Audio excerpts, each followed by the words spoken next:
Anytime you start something new in life, there's a huge learning curve, and woo, man, have I had a huge learning curve over the last 18 months when I started Mike's Car Store. You can do all the planning in the world and hypothetical things are gonna happen and business plans go to crap when you start getting into the real world and the real things happen. Let's take example from Frank.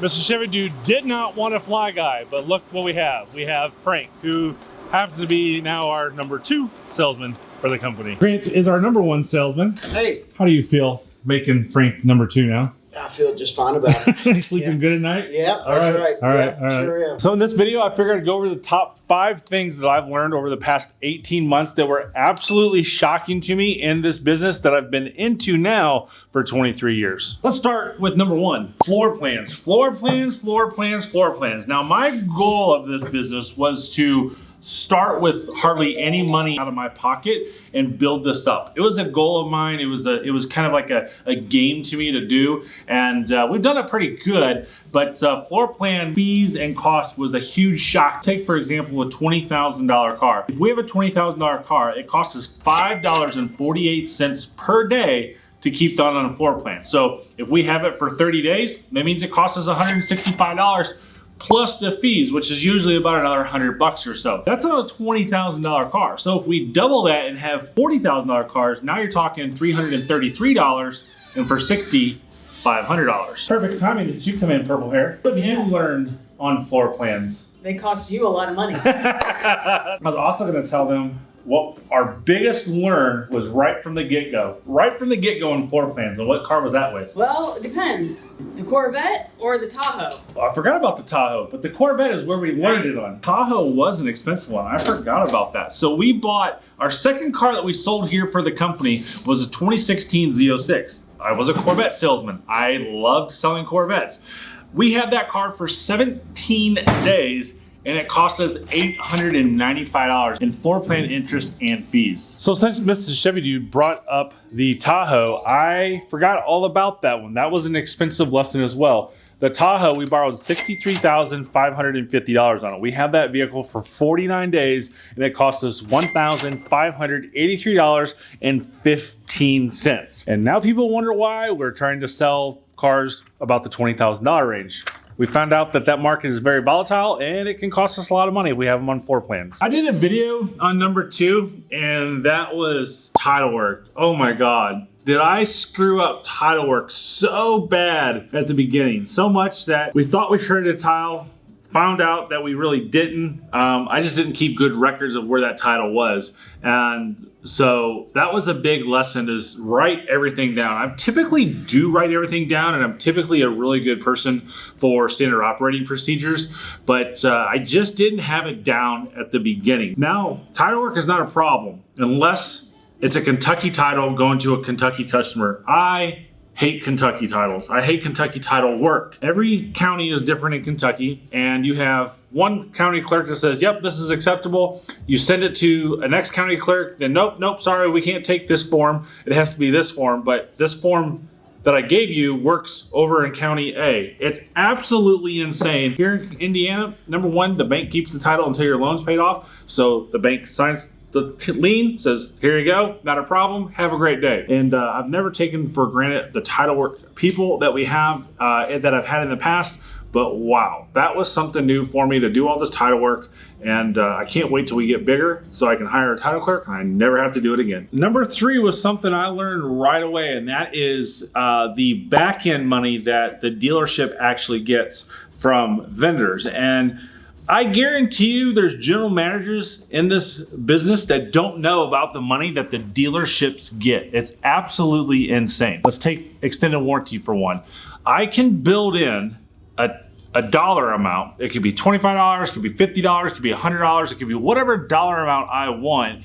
And that warranty company will pack that into the cost that the dealership sees, and they send that to a check to me every single month for that. That's kind of cool in a way, but you know, one, if you're a huge dealer, why do you need it? And for someone like me, why do I need it? I don't need $25, $50 for every warranty that we sell, because I've got the profit from the warranty. Now, if you have a warranty and you cancel that, that profit is then erased out of your company. So I get that that extra money is out there, but it's just kind of goofy that it's in there. Banks, oh my gosh. The amount of money that the banks send these dealers is insane. And I reap those rewards as well. And I know you're like, oh, there's reserve money. Finance managers all across the nation have no idea about this. General managers have no idea about this. Sales managers have no idea about this until you are the person's name on the building and you're signing the front of the check as a dealer principal. You don't know about the money that the banks give you. It's absolutely insane. And that's just part of the profit of the overall dealership, but nobody gets paid on it except for the dealer. And Mrs. Chevy Dude reminded me of number 4, yes. And that was that it costs us less money to repair vehicles than franchise dealers. oh my God, is that absolutely insane? Let's go with this right here. So I changed my own oil on my Silverado ZR2 that I bought back in December. I got an AC Delco oil filter. It cost me, how much do you think it cost me? $10. $8.80 for the oil filter. That's just the start. Air filters, cabin air filters, parts, brakes. So simple, so cheap. Stuff that you do every single day. I'm glad this is happening because the dealerships are outpricing themselves to recondition their cars. So therefore, dealerships like me can buy them because I get stuff so cheap. And that's why I'm not afraid to buy something that's maybe broken or needs some reconditioning because it doesn't cost me a whole lot of money. Number 5 is literally happening right now on the lot out there with Grant. You saw Grant earlier in the video sitting at his desk, but now he's out on the lot because Grant's got a customer on that vehicle. He goes out when he has a customer and turns it on to make sure everything's working correctly. Well, he turned it on and we now have a check engine light. Now we performed a 172-point inspection on this car. I drive the cars when they get here. Grant goes and drives them 17 miles and our mechanics drives them a few miles as well. To say that our cars get 30 miles on them from the time we get them to the time they get to the front line is